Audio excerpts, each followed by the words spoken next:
Dr. Tharoor, firstly, to get that doctor and to have studied that much. There are a lot of students here, and I'm sure they'll want to take inspiration from you.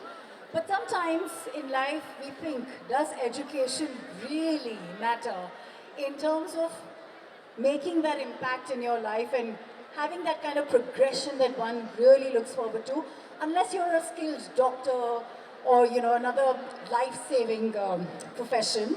If I may ask, my first question to you is, how much did the education aid in your life journey?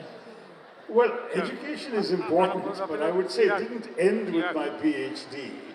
Whatever earned me the title of doctor was the PhD, and that PhD in the end was merely a kind of discipline. How do you research vast amounts of material? How do you organize them in a coherent way? How do you develop an argument that reflects your understanding of the material? How do you write it up and present it? That's essentially what writing a doctoral thesis is all about. And that I did, and I did it very young, and I'm proud of the record I have having done that. But that was it. Will it make a difference in my life if I didn't have those 3 letters PhD after my name? If you called me Mr. instead of Doctor, of course it wouldn't make any difference. But I would say to everyone, education doesn't stop with a formal degree. I feel I've been learning every day all my life, and I hope that I will continue learning till my last day on this planet. And as long as you have that open attitude towards acquiring new knowledge, new words, new ideas, new insights, it seems to me that you will always be an educated person. It doesn't matter if it's formal, if there are letters after your name, but keep learning. When was that first tryst of yours, since we're a huge audience of students here, when you realized that it's about how you pick out those learnings from your everyday life? So that one incident, Dr. Tharoor, that you can share with us, which made you realize it's beyond the books, it's beyond everything, and that one life lesson, the first one that was the biggest one for you that changed you forever. Oh, it happens all the time. I mean, in fact, when I was a kid, I was born in London. My parents moved to India when I was 2.5, and I promptly developed extremely severe asthma. And it was at a time when there was no nebulizer, bronchodilator, even inhaler. Basically, the doctors would give you very strong pills. Your heart would go thud, thud, thud like a drum. And there you are, this tiny tot, in my case, big round eyes, unable to sleep, barely able to breathe, couldn't even lie down because then you'd suffocate on your own inability to breathe. So what essentially happened was that I read as a way of escaping from my condition. And I read indiscriminately. I was the eldest child in my family. I didn't have elder brothers and sisters whose books I could borrow. I even read things that my parents had on their shelves, probably well before I could properly understand them. But books became my escape, my education, and my entertainment. And remember that in those days, there's no TV in Bombay that I was growing up in. There was no Nintendo or PlayStation or mobile phones or laptops. Books were it. And so I realized that I could really learn even when I wasn't well enough to be in a classroom. You can always learn from whatever you have to hand. And then in life, you constantly come across moments and experiences. I remember, for example, as a young man, I was heading the office of the UN High Commissioner for Refugees in Singapore at the peak of the Vietnamese boat people crisis. You had these Vietnamese families fleeing communist rule in tiny little boats, often in bad shape. And if they were rescued on the high seas by ships that were coming to call on the port of Singapore, my office would have to arrange their disembarkation, look after them in a camp, try and resettle them abroad. That was the kind of thing. And I think I probably learned more just dealing with those problems, finding creative solutions, imaginative solutions to the kinds of challenges I was facing every day. Learning on the job, quite literally, is something you do far more than you can ever do out of a textbook. And I was in my mid-20s, so we had to conceal my age because I was very young for the responsibilities I was exercising. But it was an incredibly learning experience. What were the learnings? That's exactly where I want to get to. So if there was a book that you read as a kid and then you said, oh, I'm going to remember that for the rest of my life, or these refugees, if there's one thought that came to your mind when you were watching them, what were those learnings? Oh, there's so many kinds of learning. Yeah. So when it comes from books you've read and so on, yes. I mean, there are things that move you, that impress you, that strike you. And the Mahabharata is a great example of something that really struck me when I was young, and which then became the inspiration for my first novel. The Great Indian Novel is an attempt to retell the Mahabharata, Maha being great, Bharat being India, so the Mahabharata is a great Indian novel. And a satirical way as a story of 20th century India rather than of the ancient past. So there you had a story that was transmuted in my mind into something totally different. Because you know, the Mahabharata was told and retold for 800 years, from roughly 400 BC to 400 AD.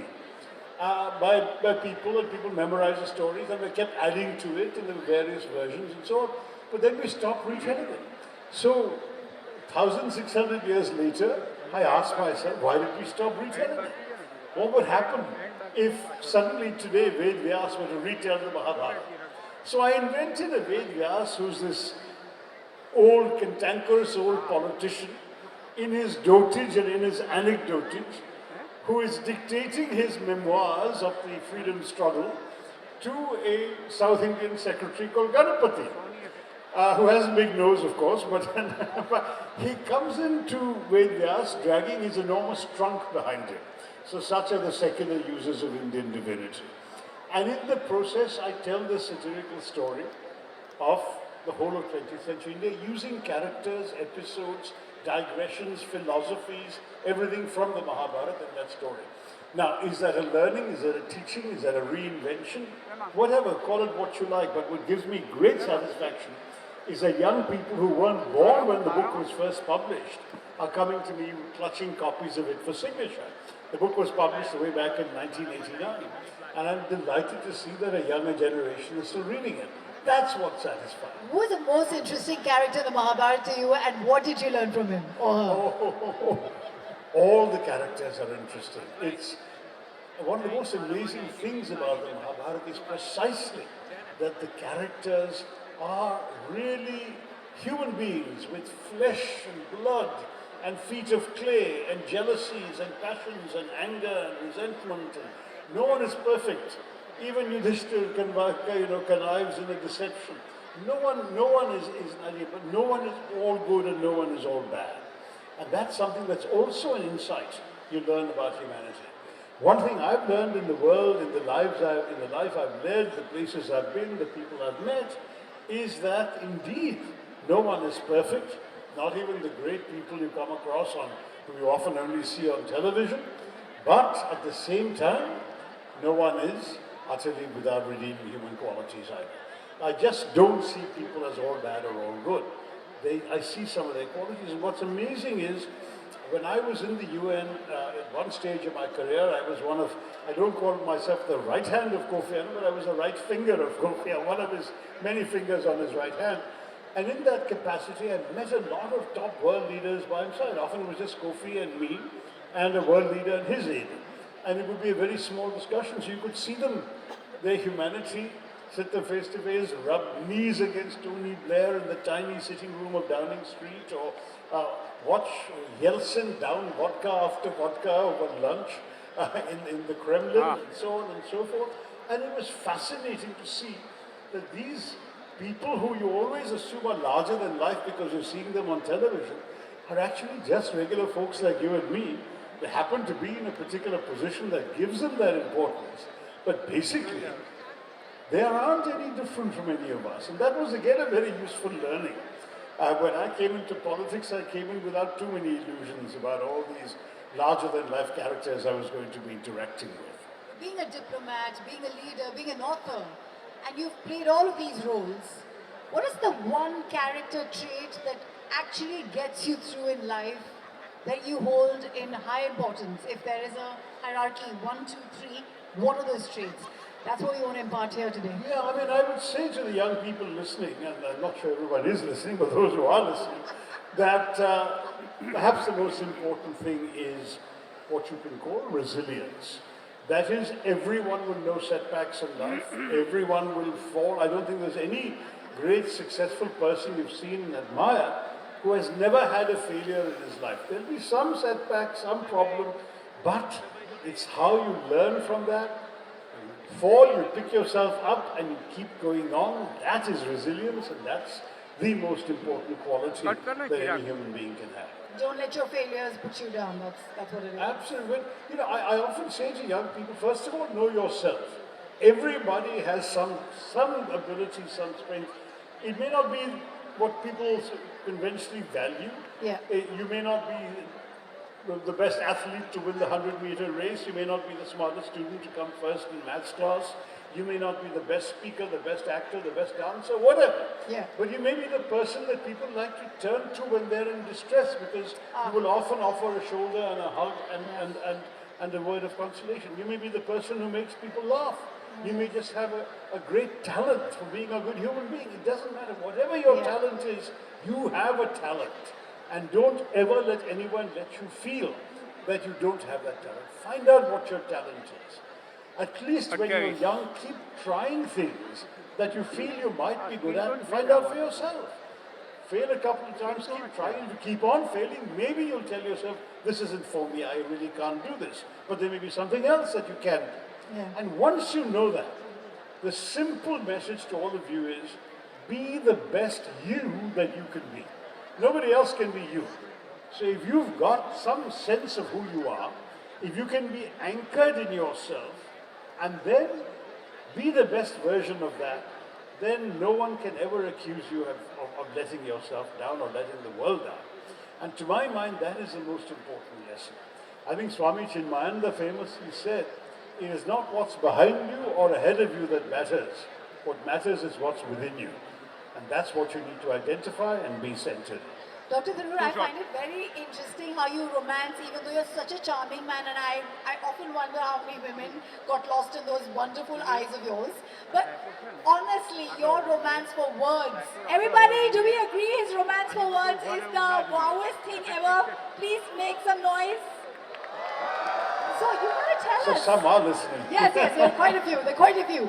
As a wordsmith, and in your last book, you actually said that you credit this to your father who made you fall in love with words.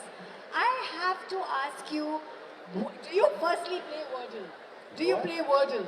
I do play Wordle every single day. Really? And I report my score to my family. I want to be on that list now as well because I am addicted. Obviously, we're nowhere close to you. But you have to tell us, like how you mentioned in your book, what is this romance and how did it spark off, and what was that first word that made you fall in love with saying, oh, I like using this one? No, I like using all sorts of words. In fact, as you'll see in the book, I really am obsessed and besotted with words. And I think it's partially because ultimately words are magic. I mean, they give you an opportunity to communicate. They give you an opportunity to understand. They give you an opportunity to formulate your thoughts. They give you an opportunity to reach out to strangers and pass them through the limitations of other kinds of things. But of course, you have to have a language in common to really enjoy them. And that's the other challenge.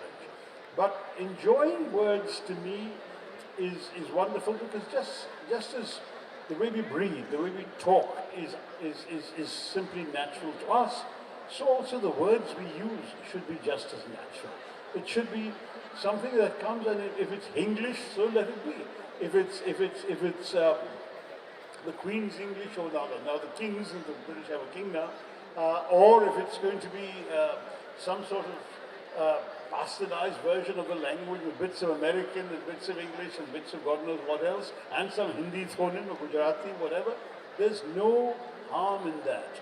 It has just got to be you, and it's got to be the way in which you like to relate to other people. So for you, when snack becomes snake, it doesn't really matter. And I have to ask you that when you Well, hear... it can matter if you're telling people you'd like to eat a snake.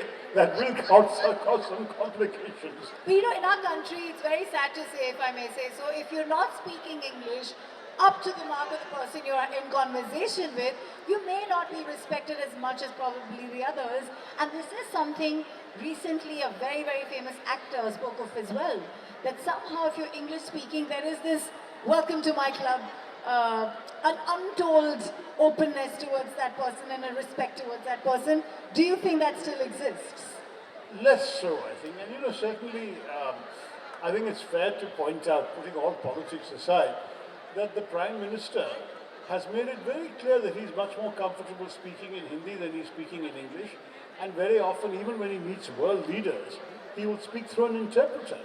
But there's nothing wrong with that. Other country leaders do that. The Chinese do that all the time. The Japanese do that very often. Why shouldn't an Indian? Well, so far, because every Indian Prime Minister up to then had preferred to speak in English, but Narendra Modi prefers to speak in Hindi.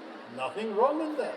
And I would say that there are chief ministers in our country today who are much more comfortable in their own mother tongues than they are in either English or Hindi. What's wrong with that? I mean, the truth is we have to understand the value of a language is in its authenticity, in how real it is to what you're saying. But yes, you have to communicate to somebody who doesn't know your language. You have to go through an interpreter.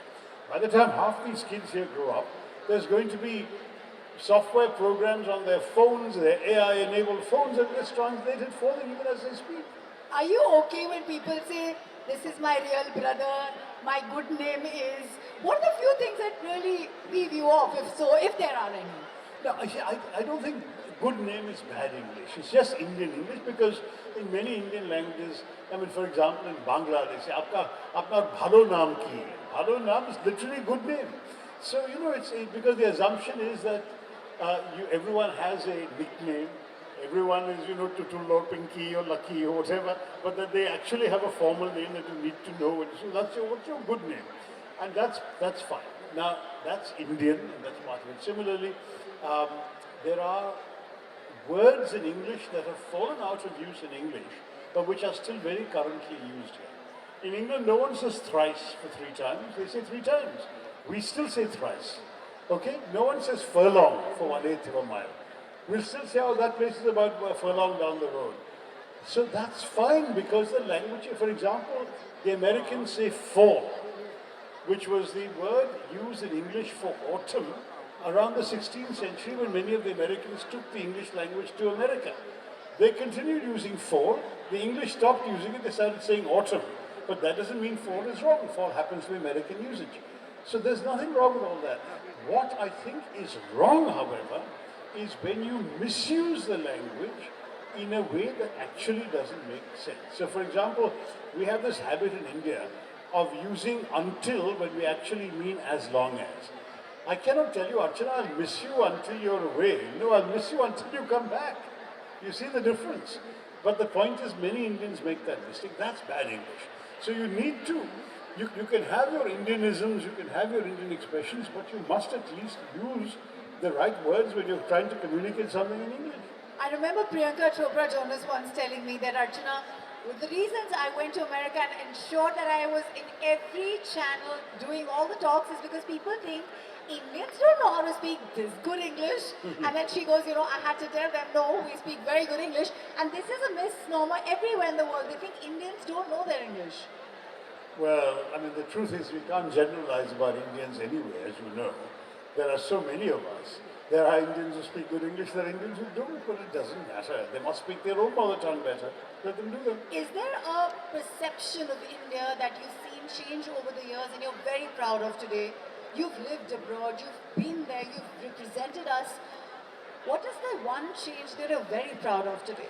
Well, I think, you know, what's happened is that our diaspora has gone abroad and completely changed the impact. When I first went to the US, as a graduate student back in 1975, which is now almost 50 years ago, I can tell you that people thought we were a land of beggars and begging bowls and poor people and maybe fakirs lying on beds of nails and snake charmers. And the elephants. And occasionally Maharajas on caparisoned elephants, yeah.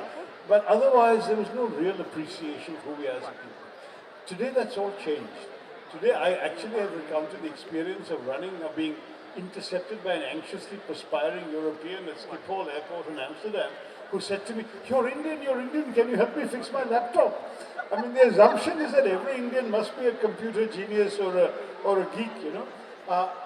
There was an American television show when I was still in America about 20 years ago called ER. Have you heard of it? Emergency Room? All right. So when the first pilot came out of ER, it got banned because critics were saying, who has ever heard of an emergency room in an American hospital without an Indian doctor? So they had to go out and rewrite the script and write in a part for a character which was played by Parminder Nagra, And that's how they created a credible ER, which went on to become the #1 show on American television. So that's how widespread the belief was that Indian doctors are indispensable in American hospitals. So that kind of Indian techies, Indian doctors, there's a certain perception of who Indians are, which has changed. And that, I think, makes all Indians proud. Now look at the number of Indians who are heading, world-famous companies like Google, Microsoft, and so many other firms.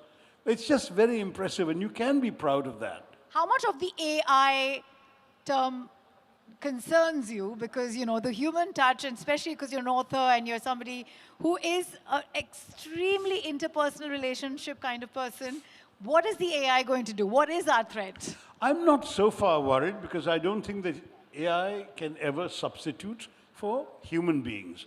Because machines, and what is intelligence, artificial intelligence? It is essentially learned language, patterns of words, patterns of logic, and vast quantities of information. So AI can assemble information from multiple sources far faster than any human being can. Right. But AI can't have humanity. AI can't feel emotion.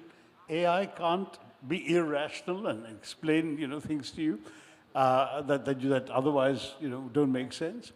AI ultimately is a tool. It can also be a lot of fun. And I know that there are many kids cheating on their homework by getting AI to write their essays. And these things will also happen. But ultimately, they will know that when they go out and look for a job, yes, ability to use AI for some things will help them in their job. But if they don't have their own brains to begin with, they're not going to get very far. So that natural intelligence is always going to be more important than artificial intelligence, and artificial intelligence is going to be an instrument used by natural intelligence. So well said. A lot of the debates that we watch, we see people actually losing their minds and they're not using intelligence in their behavior and they stop behaving civil. So in the 9 p.m. bulletins, we're actually seeing seasoned parliamentarians doing crazy things. What do you have to say about our demeanor? And since you've been in international politics as well, do we need to learn a thing or two from those people? From which people? From the other parliamentarians around the world. Oh, I can always learn from anybody, Archana. I can learn from anyone I meet and come across. Everyone has their own experiences, their own background, their own challenges, their own abilities to face the world, and they've overcome different things from what I have. I don't go around feeling that I'm superior to somebody else because my English is better or whatever.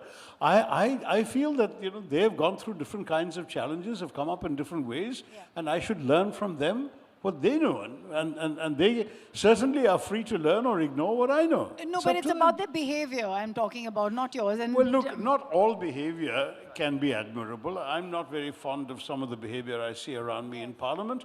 And that's simply the way I am as a human being. I'm not sitting around judging, but I do think that the kind of disruption and shouting and screaming and so on that has happened in our parliaments, with both sides. I mean, when I was in government, I saw the BJP people doing that. Yeah. Now, we're in the opposition, we're doing it. And it reminds me, I don't know whether in school you learned the golden rule, do unto others what you would have them do unto you. All right. So the new golden rule of politics is, do unto others what you believe they have done unto you. Give it back to them. So that's what's happening now. Do you ever feel there's a word that needs to enter the dictionary? Like, there are certain words maybe you've come up with. Like, I have come up with one, which is a mishran of coffee and chai. It's called Tchaikovsky. It's my own doing. Sounds like Tchaikovsky, who's a Russian writer. Yeah. Does that impress you? That impresses me. So you want a Tchaikovsky, but how can you possibly mix the two tastes, my dear? It would be undrinkable. You need to try it, sir. I can't believe it. I will serve it to you. But is there any word that you've come up with and you think, oh, there's a word that needs to get there? I just thought that one thing I was thinking of, somebody was asking me, was about soulmate. Somebody who you feel when you meet them, there is an instinctive connection that goes beyond just friendship or attraction or anything else, that your souls recognize each other from somewhere kind of thing. And for that, there isn't really a word. Soulmate is the closest word, but it's not quite there. So I was thinking, somebody told me there's a Gaelic term that's amazing. I don't know the Gaelic term, so I won't say it. But I thought, since English has a habit of borrowing words from every language, why not borrow from both Sanskrit and French and create Atma me. Atma from the soul, and ami is French for friend. So a soul friend is Atma me. There's a word that should be in the dictionary. I love it. Have you last looked into the dictionary since your vocabulary It's is not so in the dictionary, I promise you. I just made it up. Did you ever look into the dictionary the last time, and which word was it for? Oh, you know, I must admit that I don't do that too often, simply because I read so much that, you know, when you come across the same word in 3 different books, in 3 different contexts, through 3 different authors, you not only understand the meaning, you'll understand the usage, the nuance very quickly. So that's why, you know, I've just urged, whenever people tell me, teach us a new word, I'll say, teach you an old word, read. Because reading is all you need to do. Read widely. Now, I know very many young people today seem to think that books are only for classrooms and schoolwork and at worst for homework. But no one really wants to read for pleasure. I think you're depriving yourselves of a whole world if you think that way. Because books can open up entire vistas in your mind, which honestly you would not be able to do through the other kinds of passive material that you get. And then some people try and defend themselves, say, well, I'm reading also, but I'm not reading books, I'm reading on my mobile phone. Not the same thing. Because the kind of short attention span required for snippets of information on your mobile phone is not the same for training your mind as what you can get in a book. But I remember a friend of mine telling me, oh, you know, my son is only interested in football. I told her, then get him a book on football. There are books on football. Let him read what gives him pleasure. It's not necessary that you should tell him you must read this or that. But by reading, let him realize that words can open up things for him and can give him pleasure. And then from there, he can go on to read other things. I remember our last conversation is about building a sense of humor, which you have immensely. Does Dr. Tharoor watch people imitating him online and have a good laugh? Or do you feel like, oh, shut that off, I don't want to see this, this is rubbish?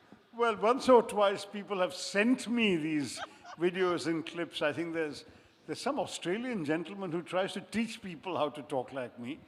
There's on Instagram or something, and people have sent me clips of this.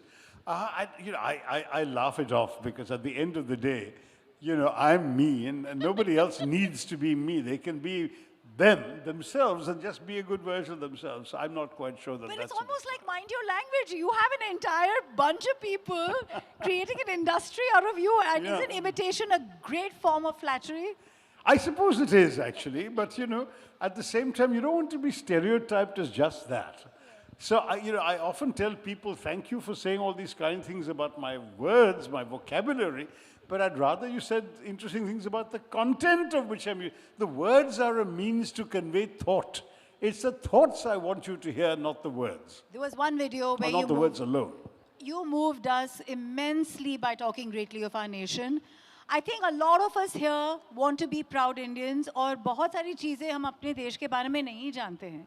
The amount you've read, Dr. Tharoor, I'd like you to leave us with 3 thoughts for our nation that we need to carry, to hold our heads high, and be proud of the nation we belong to.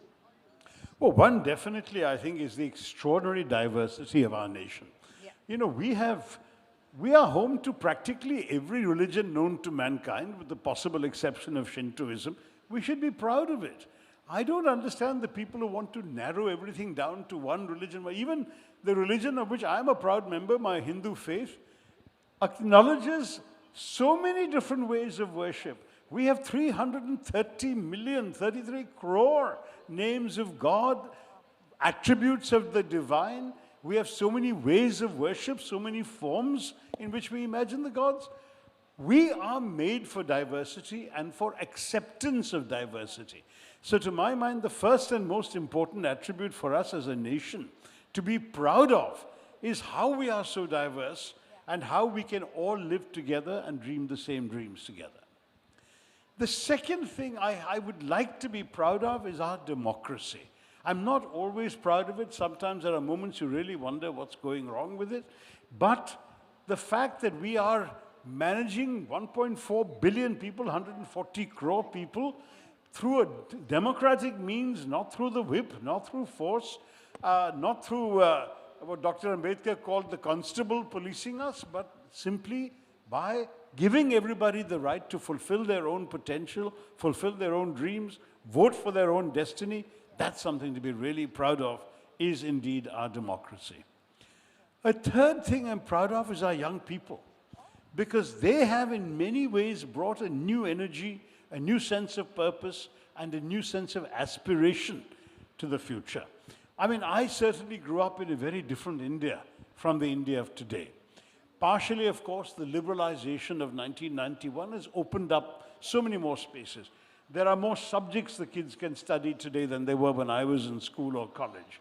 There are more goods and products and services you can buy and do. Yeah. I guess they're referring to Parul University that gives them so much opportunity. There you are, more opportunities too. Is that approval or disapproval? But what about the brain drain? A lot of us feel like opportunities are better abroad and not in our country.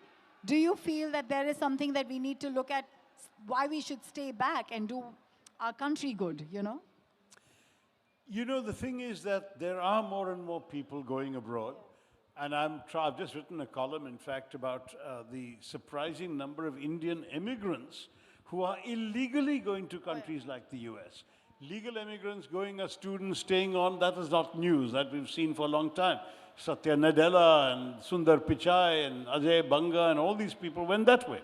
But there seem to be also a large number of people who are just going illegally, the so-called donkey route, going through various countries, sneaking into America, trying to work there illegally, staying on.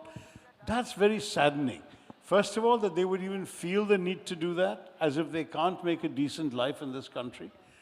Secondly, the fact that they would do it in such a way that they actually expose themselves to the kinds of risks and dangers and even loss of life.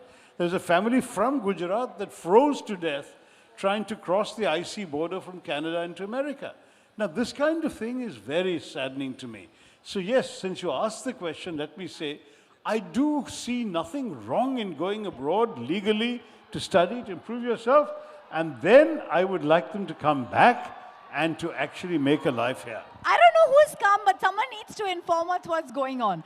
I'm going to do a quick rapid fire. Mr. Tharoor, would you indulge me, please? Sure. What's your favorite English word that's nearly impossible to translate into any other language? A favorite English word that's impossible Yeah. to translate? Ooh. I don't know that there are that many. In fact, there are many. The thing about English is that it absorbs words from so many languages that actually there are words from other languages that you can't translate in English that English simply steals. I mean, there's, for example, a word for taking a malicious pleasure in the misfortunes of others.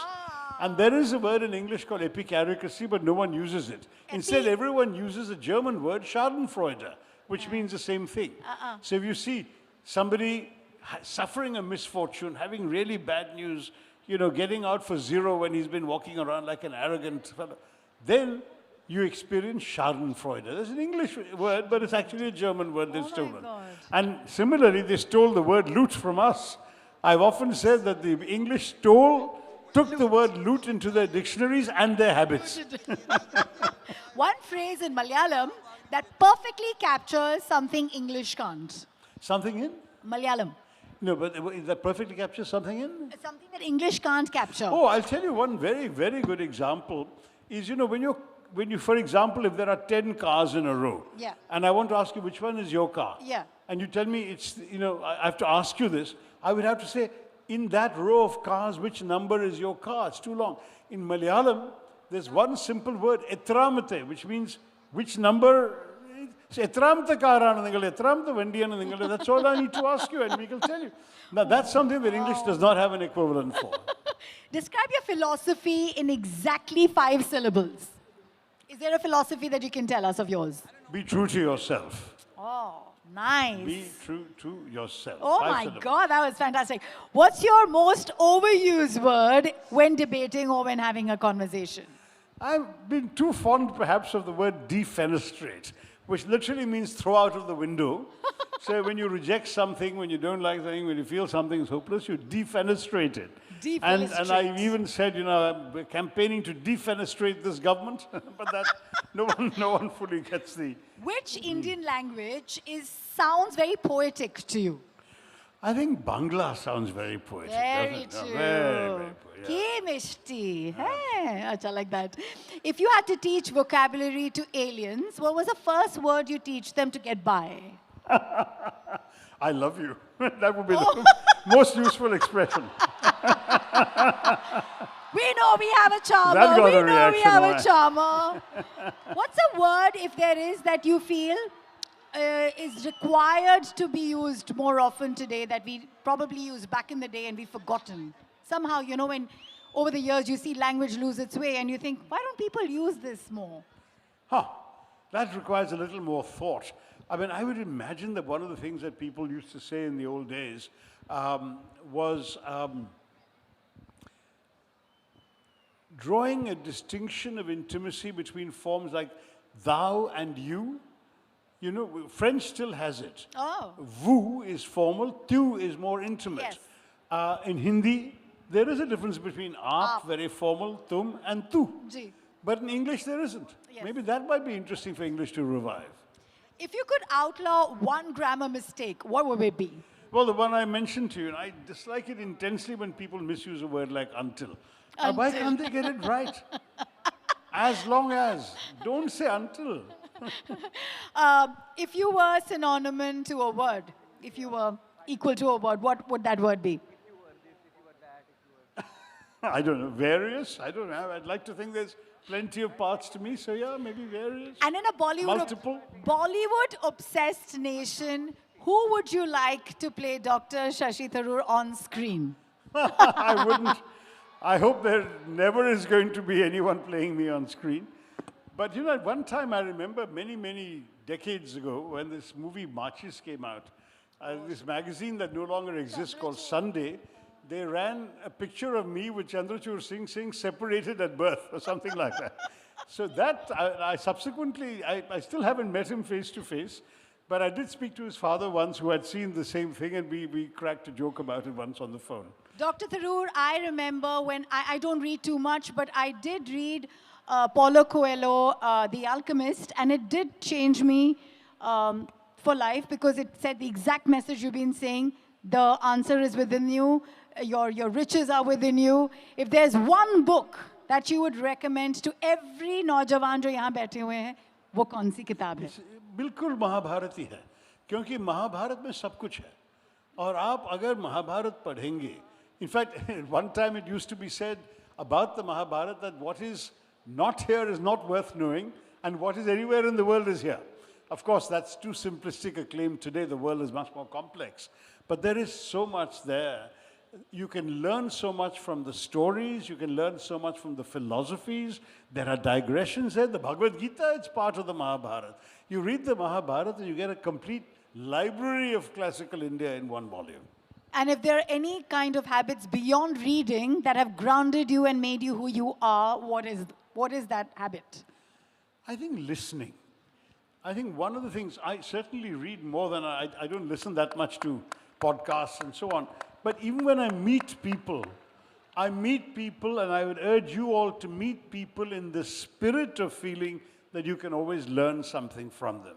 It may be something that you don't like, but that too is a learning. Yeah. You meet somebody and you find, my God, I never want to be like this person, or I never want to have the attitudes that this person has expressed. That is also a learning. But be open-minded enough to have that learning when you meet anyone. So to that degree, be prepared to listen.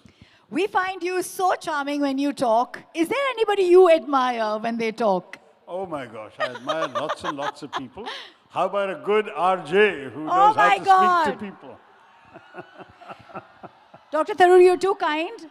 I only want to say one thing to you, and that is that every time I've met you, I've felt heard. And every time I've met you, I've always gone off feeling very loved and a lot of warmth. And I can tell you that's a human trait nobody will forget beyond the words that you That's so kind. mesmerize us with. Thank you.